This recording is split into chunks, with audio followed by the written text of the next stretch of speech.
What's up, everybody? How are you all doing? And we're winding down another week of the 2023 year of the month of December. And this time, it's time for another of my prediction videos for the University of Hawaii men's basketball team. The University of Hawaii came off of an easy 78-53 win over Division II Hawaii Pacific, which I think was to be expected. So they're taking on Nevada, and I'm ready to get this thing started. Are you? Well, let's do it then. Okay, I'm going to put up my banner here. That's right. For the first time this season, I'm putting UH as 5-point underdogs. In other words, I think that this is going to be a close game, but part of me feels that this might end in a close loss for the University of Hawaii. But hey, I like to be proven wrong in this capacity, in these kinds of circumstances, I should say. I like to be proven wrong under these circumstances. But Nevada, they are in the Diamond Head Classic, and you will see some shots from there because I do plan to attend the Diamond Head Classic under some under the media, of course, because I did get a media pass for this season. So why am I putting UH as 5-point underdogs? Well, although there is a chance that they will win this one running away, I wouldn't bet my money on that because Nevada is just probably way too good for that. They're in the Mountain West, and obviously the Mountain West does have some old WAC rivals, or the Western Athletic Conference rivals, like Nevada, San Jose State, Fresno State, New Mexico State, I believe. Yeah, New Mexico State. A lot of those teams that were in the WAC that then moved on to other conferences, like the Mountain West. And Rice was part of the WAC, and then they moved to the Star Conference or something like that. Or All-Star Conference or something. I don't know. I forget. That was over 20 years ago. But anyway, as far as Nevada is concerned, their last matchup was in the midnight game for the Rainbow Classic way back in 2015. I think I might have said 2016 before in a past video, but it was actually 2015. And fortunately, UH came out the winners there off a Roderick Bobbitt layup with time winding down. So, and I'm thinking to myself, you know what? If it took them that much to, if that's what it took, because Bobbitt was the complete maestro, the complete package as a point guard, and I got to tell you, if that's what it takes to take down a team like Nevada, UH will definitely have their hands full before the ball even tips. But then again, you never know. I mean, Nevada could have a crappy shooting night. UH could have a crappy shooting night. It happened against Yale last season, and unfortunately, UH lost by 1 in overtime.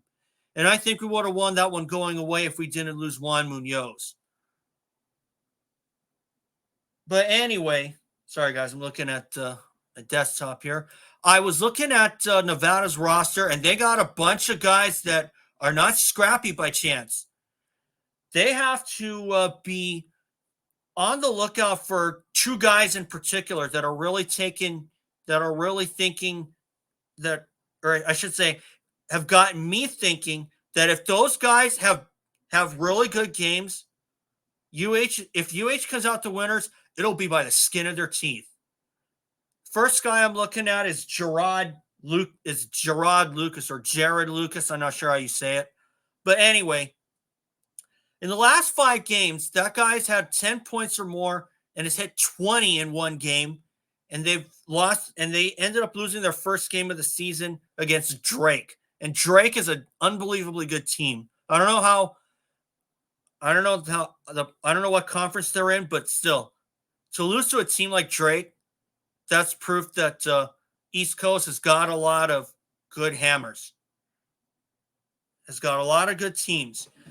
But we've taken on our fair share of teams from the East Coast, Michigan State being an immediate example for me. But anyway, Jared Lucas, he had 20 in one game But a lot of the times he was in those last 5 games, 3 of them he scored in the teens, and he had that 20 burger. So UH has got to be on the lookout for him.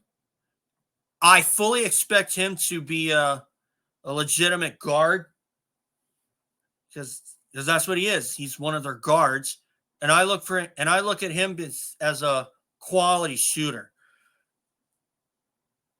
And another guy that I have some concerns with. I'm trying to find it right here. Yeah, Keenan Blackshear. He's another guard. He's a grad transfer from Orlando. Keenan Blackshear, he had 22 against Montana and 25 against UC Davis. Okay, so those are 2 guys right there that are heavy hitters in their backcourt. Now, as far as their front court is concerned, I'm kind of looking at Nick Davidson as that guy to look out for, and really where Bernardo da Silva and Mor Seck have to bring their A game against him. Because Nick Davidson, he's 215, but I have a feeling that he's going to cause a lot of trouble for us and do a lot of good for Nevada in the paint. Because he had 12 against LMU, he had 11 against Davis and Weber State as well. And they ended up losing to Drake, and he had 8 points in that loss and 7 boards, okay? He had 8 boards against Davis. And those are 3 guys there where UH is really going to have their hands full. But do I think that UH has got the pace? Absolutely. And if these past games are any indication, it's going to be a dogfight. But I do think that, but why do I say 5-point underdogs? It's because if that's what it took, if finding a quality player at the point like Bobbitt is what it took to come away with this win, JoVon McClanahan is really going to have to also bring his A game and bring his 3-point shooting with him. And if he happens to have another buzzer beater in his arsenal, hey, more power to him.